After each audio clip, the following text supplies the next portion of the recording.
Hi guys, I'm just here with Hazel and I'm going to ask her a few questions about how to start a fashion business. So, Hazel, would you like to introduce yourself?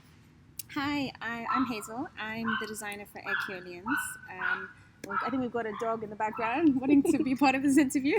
But yeah, so I'm assuming you know a little bit about the brand because you're on the website. But we've been around for about 10 years. We focus on prints. We always tell a story about that revolves around nature, culture, and travel, and always sort of drawing back references to the African continent. And then we do collections, mainly women's collections, and we showcase once a year. So yeah, so it's that's a little bit about the brand, and yeah, I look forward to to getting your questions. Okay, so first question is how do you make a fashion business plan? Hmm, that's a good question because doing a fashion business plan is not one of my fortes. I've started and stopped and started and stopped and postponed it as much as possible, but it's kind of like you're offloading what is in your head, and you have to kind of define. It gives you a way to kind of really write down and define what the brand is about. You talk about its positioning. You write down sort of the market, who you want to target, and then really hone in on the products and describe the products that you're offering, and then that leads to your USP, your unique selling point. And then I kind of look at the marketing and sales strategy for sort of, you kind of go in sort of 6 months to a year, three years. It's hard. I've always find it hard to know what I'm going to be doing in 3 years, but if I start with six and then a year, and then after the year kind of try and come back and revisit it and sort of change it, because it changes year by year.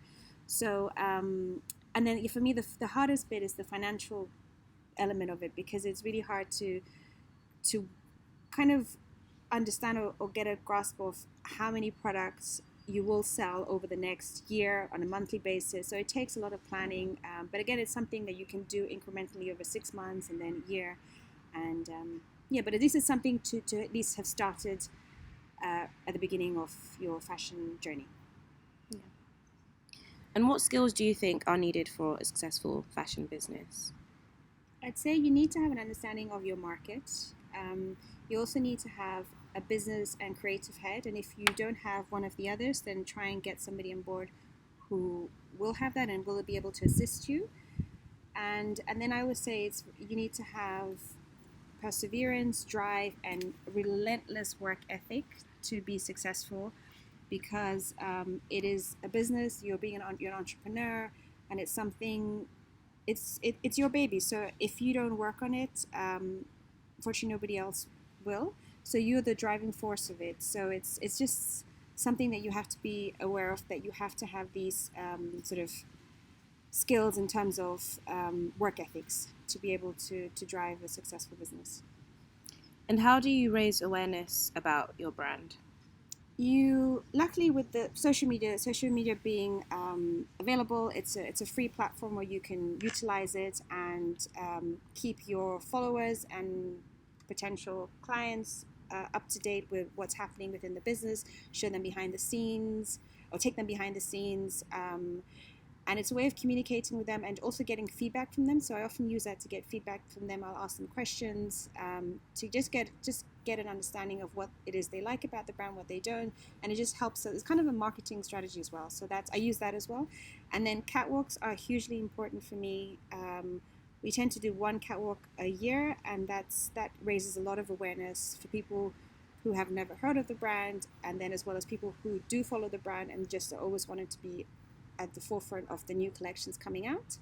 Then there's influencers who have a huge following, are brilliant to become sort of an Eki ambassador and wear the clothes at social functionings. So that again raises awareness, because then when speaking to press, they mention the brand.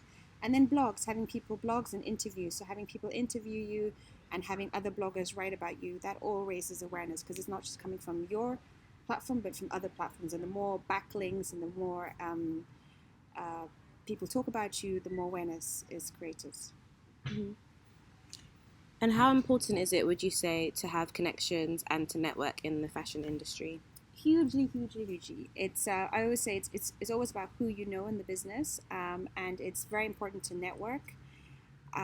Nearly more so than actually the products that you you actually have. But obviously having children, it's not always the easiest to be able to be out and networking. So I do struggle with that, but it is something that you have to kind of keep sort of doing, because it's important to be seen, and because people they want to see the person behind the brand, and it's so easy to start conversations with people, and you never know what business and who you meet, what business could come out of that and who you meet. So it is important to try and factor in some networking events at least once a month or so.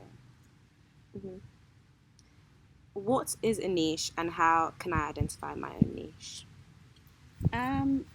I guess a niche is like bringing something unique to the table and to your audience, honing in on your craft, and then packaging and selling it to them. And I always believe everyone has a niche. It's just about finding what is the essence of your brand and what sets you apart. And for me, I really had to dig deep and find out what it was that sets me apart from other brands. So you kind of just look at the products that you do, and if it's either in the fabric that you use or in the style of the designs. And I'd say the niche for us is very much in the prints and the textiles, because they're ours. They tell a certain story, and that is what sets us. That I would say is our niche. It's the printing of our fabrics and the stories that we tell on silk. So that would be, yeah, for us, the niche. Mm-hmm. And what was the biggest mistake you made, and what did you learn from it? Being too gullible, and quite easily persuaded.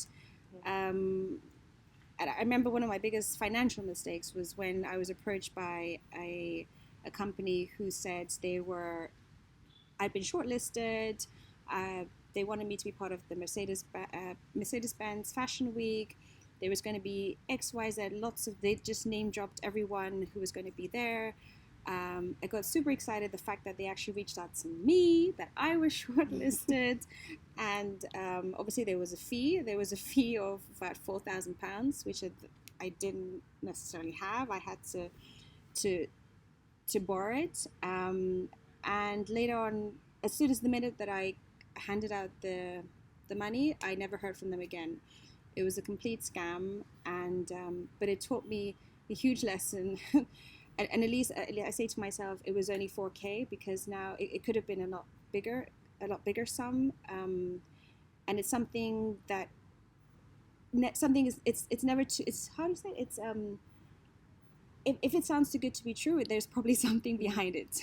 There's probably something behind it, and so I guess when I get these emails, I do a lot more research. I question a lot more. So it's something that you do learn, but it's when you're starting out, any exposure, you're just hungry for exposure, so you just go with anything that comes along, and yeah, that's something that hurts my bank account quite a bit. Yes. And what is the best part of having your own fashion business? The best part of having my own fashion business is to be able to design garments for people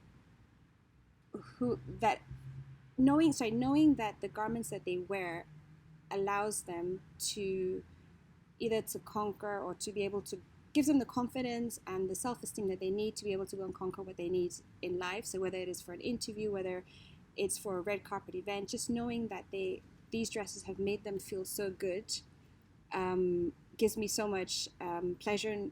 And so when I get these feedbacks that from ladies having worn garments to a particular event, and everyone, they were surrounded with comments and with compliments, it just makes me feel good knowing that that I've been able to help put somebody in that situation where they actually felt confident and beautiful, and yeah, so that for me is probably one of the best part of being a fashion designer. And what is the work-life balance like when you run your own fashion business? The honest truth is there isn't, but I'm sure it depends on case by case. Like everyone has a different work-life balance, but for me, it's very much my struggle. My biggest struggle is to be able to switch off, because there's always work that needs doing, and it eats into my evenings, it eats into my weekends, and it's when you're an entrepreneur or when you're the person behind the brand, you know that you have to be the one, you have to be switched on all the time. You have to be able to oversee, to see the whole managing of the business. And so it is something, it is hard to be able to, I'd say it's hard to know when to switch off, but hopefully over time you be able to delegate. But the delegating I find also hard because you're so used, it's all in your head, and it's very hard to get it out of your head to delegate to someone else. But once you've done that, I'm sure it becomes easier over time. But it's something that I need to work on, to be having more of a work-life balance. And what are some finance or budgeting tips that you'd give to someone who wanted to start their own fashion business? I'd say you need to have savings. And no, obviously savings will run out at some point. So you need to have either a part-time job or something else to sustain it, or have investors involved. But have enough money to cover you for at least 3 to 4 collections, and the production of the collections. Because when people buy into your products, they don't, especially shops, they don't always give you the money up front. It can take months, and you've had to be able to invest your own money into this, and you've delivered it without having received a penny in your bank account. So I would say you need to have enough funding for at least 3 to 4 collections to be able to start a fashion business. Yeah. Okay. Thank you for answering our questions. It was really lovely. Thank you. Bye. Bye.